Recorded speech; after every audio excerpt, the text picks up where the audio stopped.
On a family cruise, my daughter spent 3 hours waiting alone in the hot sun, while the rest of the family went on a private excursion without her. They acted like it was no big deal. Then she said, "Will you do what you promised?" I said, "Yes." By dinner, the whole family was in complete panic mode. We found her standing near the edge of the dock, towel in her hands, goggles dangling from one wrist like she'd forgotten they were there. She wasn't crying. That made it worse. My husband, Daniel, saw her first. "Celia." She looked up when she heard his voice. No running hug, no outburst. Just a small nod, like she was confirming what she already suspected. We were back, and she was still alone. We walked toward her, slow at first, unsure of what we were even looking at. The sun was brutal that day. Her cheeks were flushed. Her hair stuck to her forehead in messy curls. She'd clearly been out there a while. "Where is everyone?" I asked. "They went," she said. I didn't understand. "They left already?" "They left without me." She said it like it wasn't surprising, like she'd practiced saying it out loud while she waited. "They gave your spot to someone else?" Daniel asked. Celia nodded. "Asher threw a fit. He wanted to go. Aunt Jill gave him my spot and told me to be the mature one." Aunt Jill is my sister. Her son Asher is 9. Celia is 11 and had been talking about this excursion, snorkeling, cliff jumping, boat rides, for weeks. "She said I could read or use my phone," Celia added. "But my battery died, so I just waited." I looked at her, sun in her eyes, towel around her shoulders, trying very hard not to seem small. Her lips were cracked. Her arms were pink from the heat. Her ponytail had wilted halfway down her back. She'd clearly been there a while. Daniel didn't say anything, just stood next to me very still, his jaw clenched, the way it does when he's trying not to break something. "She didn't even ask me," Celia said quietly. "She just told me to understand." There was a pause. Then she looked at me, not angry, not even sad, just tired, and said, "Does it count? Will you do what you promised?" "Yes," I said. "I will." Celia smiled. "Cool."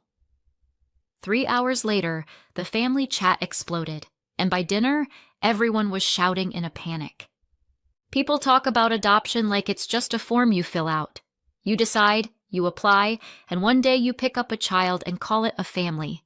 It wasn't like that for us. I spent 4 years trying to get pregnant. 4 years of vitamins and ovulation trackers and whispered optimism. 4 years of sitting in waiting rooms with one hand on my stomach like I could will it to work. We tried everything, except giving up. Somewhere around year 2, I started having recurring dreams where I was already a mom. Not pregnant, just a mom. The kid was always different. Sometimes a toddler, sometimes older. Sometimes she'd look like me, sometimes not at all. But she always called me Mom like it was the most natural thing in the world. I'd wake up crying, then get up and try again. By year 4, we were sitting in a social worker's office talking about foster to adopt. She warned us it wouldn't be easy, that it could take a long time, that there were no guarantees. We nodded like we understood, but we didn't. Not really. And then there was Celia. She came to us at 6 years old. Brown eyes, tightly coiled curls, arms folded across her chest like she was holding something in. The first night she was in our house, she didn't speak. Not even when I offered her ice cream. She just looked at me like she was already waiting to be disappointed. She came from a hard background. I won't tell her story for her, but I'll say this. She had every reason not to trust the world. At night, I'd hear her crying softly through the walls. Not the loud, dramatic kind. The kind kids do when they're trying not to bother anyone.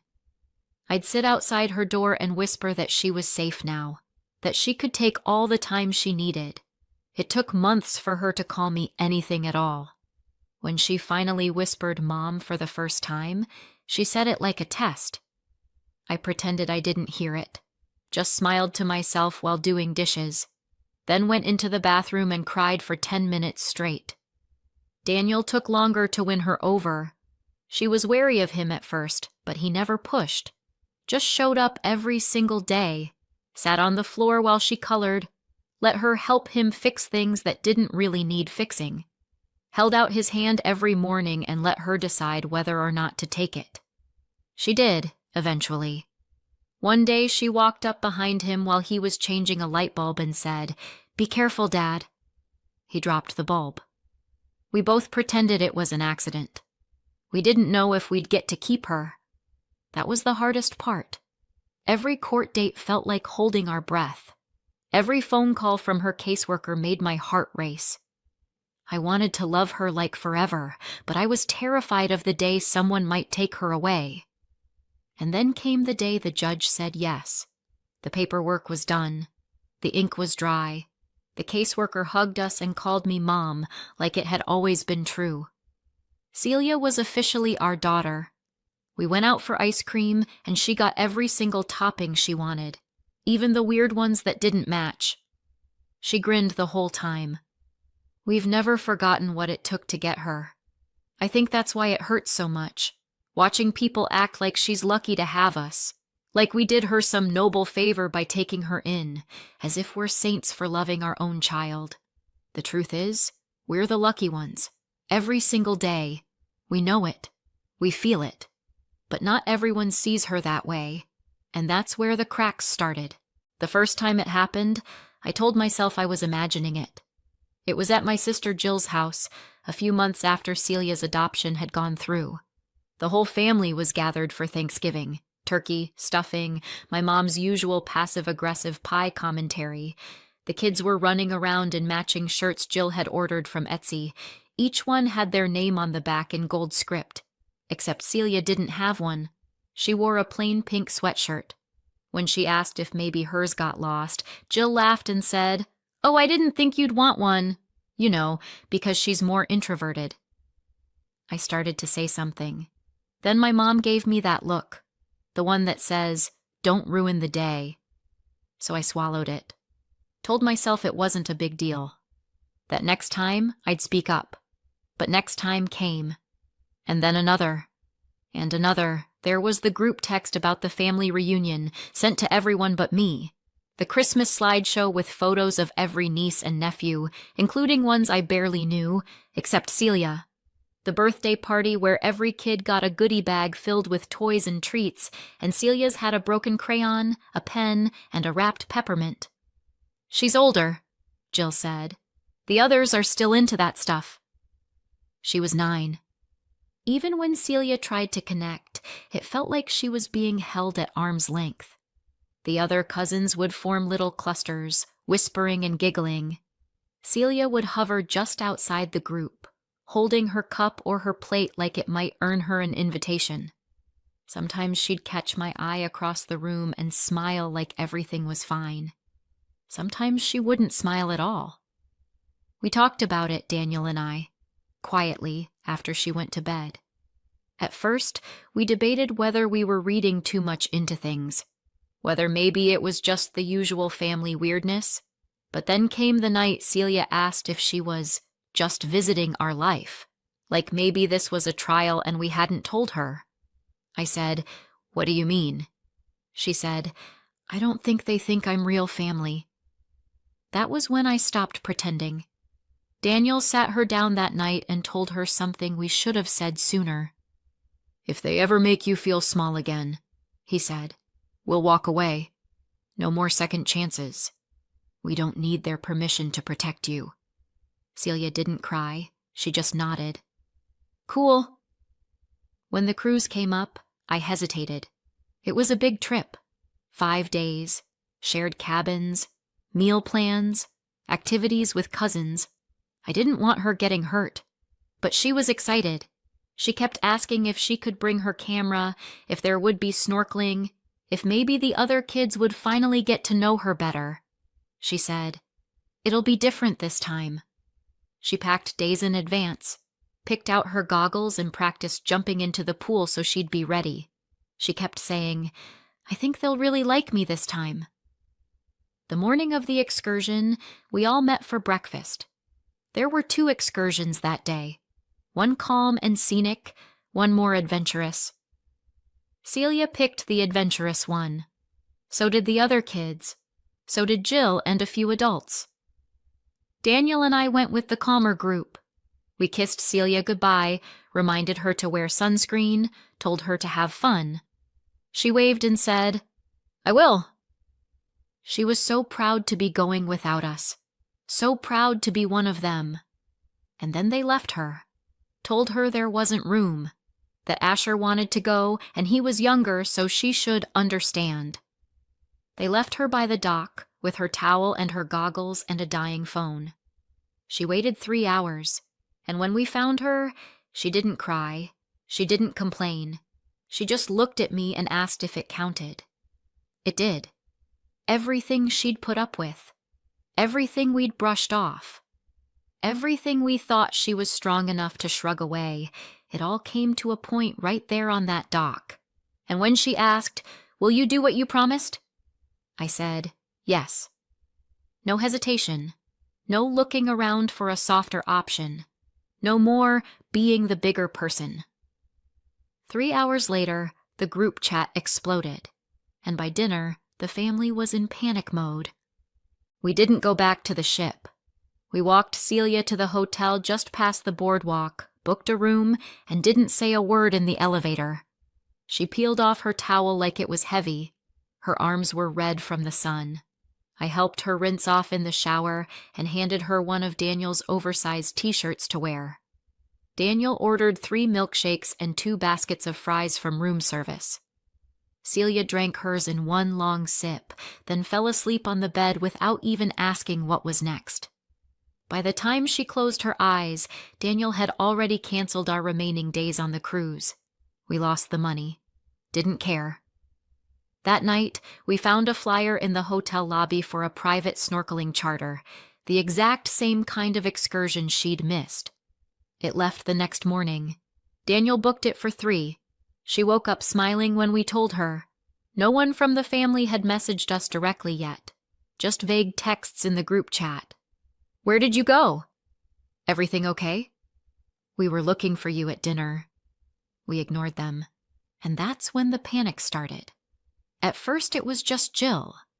"Hey, you were supposed to do the dolphin swim sign-ins tomorrow? Can someone please explain what's going on? Where is Lauren?" Then my mom jumped in. "We had everything planned so carefully. This is putting so much pressure on Jill. Can someone just call them?" Then, silence. Like they realized something. Daniel and I were sitting on the edge of the hotel bed watching Celia dip cookies into her milk when his phone lit up with 12 missed calls in 10 minutes. My mom, my sister, my aunt. Then my mom again. Then the cousins started chiming in. "Wait, Lauren and Daniel actually left? Are you serious? What about the group snorkeling on Thursday? We needed their signatures." Then one of the parents dropped this bomb. "Guys, the kids can't do the water park day without 2 more chaperones. We literally can't go." That's when the group chat started melting down in real time. Who's watching the toddlers now? What do we do about the group booking refund? My kids are crying because they've been looking forward to this all year. The last one was from Jill. "You've ruined this entire trip." That was the one that made Daniel laugh. The low kind of laugh. The kind that only happens when someone finally proves your point for you. We didn't respond. The next morning, we saw blurry photos from the cruise's group chat. Half the kids standing around in street clothes, looking confused in front of the ziplining banner they weren't allowed to enter. A message from a staff member had apparently made it clear. Too many kids, not enough adults. Rules were rules. Jill tried to negotiate. The staff didn't budge. "It's not safe," they said. "We can't let them in." No refunds. By midday, Jill was texting us directly, over and over again. "We're not joking anymore. You owe us. At least pay for the excursion you bailed on. People are furious." We didn't answer. Daniel put his phone on airplane mode. Celia asked if we could go get snow cones. Later that evening, we got a quiet message from Melissa, my cousin's wife. She said, "I saw what happened. I don't know the whole story, but it didn't feel right." That was the first moment I realized it wasn't just us. We didn't post anything, didn't explain or defend, but the silence around the story, it wasn't holding. I could feel it. People were asking quiet questions, wondering what really happened. Still, Jill was already spinning it. She had a head start, and she knew it. By the time the cruise ended, we could feel the tension building, but we didn't know yet how far she'd go. 3 days after the cruise ended, Jill sent us a long email with the subject line, "What you did to this family." It read like a breakup letter, and a billing statement had a nervous breakdown. She said we'd ruined the vacation for everyone, that our stunt caused excursions to be canceled, that we were financially responsible for the disruption and should do the right thing by reimbursing the group. She even included a spreadsheet. There were line items for dolphin swims, the canceled group dinner, a full-day adventure park package she claimed only existed because we agreed to all pitch in. There was a section called Emotional Toll, and I wish I were kidding. Our parents backed her up. My mom texted me late that night. "This is getting out of hand. Just pay your part and let it go." Then another, 2 minutes later. "Do it for the kids." Ah, yes, the kids. The ones we abandoned by protecting our daughter. We didn't respond. Not yet. Then came the public round. Jill started messaging our extended family, not just people from the cruise, everyone. She posted in the big family group chat about how devastated she was, said she was blindsided by our behavior, claimed we walked off the cruise because of a minor seating error and refused to communicate like adults. She said we embarrassed her in front of her kids. She ended it with, "Some people would rather destroy their family than admit they overreacted." I didn't say a word. Neither did Daniel. For a full day, it felt like maybe we'd miscalculated. No one was rushing to defend us. Some relatives left the chat quietly. Others posted vague messages like, "Family is complicated," or "Let's not fight." Celia noticed the silence too. She didn't say anything, but I caught her checking my phone once or twice, like she was watching the world tilt in slow motion. Then Daniel replied, not in the group chat, just one message. One reply to Jill, copied to everyone she had looped in. It said, "We paid for every activity we used, and many we didn't, including the one you denied to our daughter after she planned for it for weeks. We left because you made it clear again that she didn't matter to you. If this ruined your trip, that's not our fault. It's the cost of your choices." No emojis, no sign-off, just that. We thought that would be the end of it. Instead, it was the beginning. A few hours later, I got a message from Melissa, my cousin's wife. She'd been quiet until now. She said, "I wanted to tell you privately. I saw what happened that morning. Celia standing by herself. Asher running ahead yelling about how he took her place. I felt sick. I'm sorry I didn't say something then." Then another message came in, from Rachel, one of the other parents. "My daughter asked me why Celia wasn't allowed to come.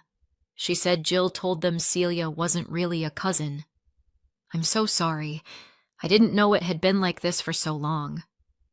It snowballed from there.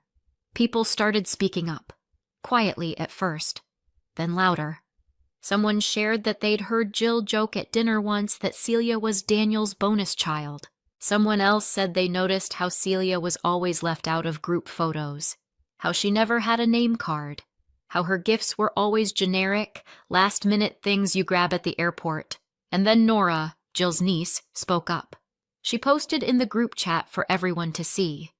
"We all know this wasn't a one-time thing. You've been treating Celia like she's not one of us since day one. I'm not pretending anymore." That cracked it open. By the end of the week, the family was split clean down the middle.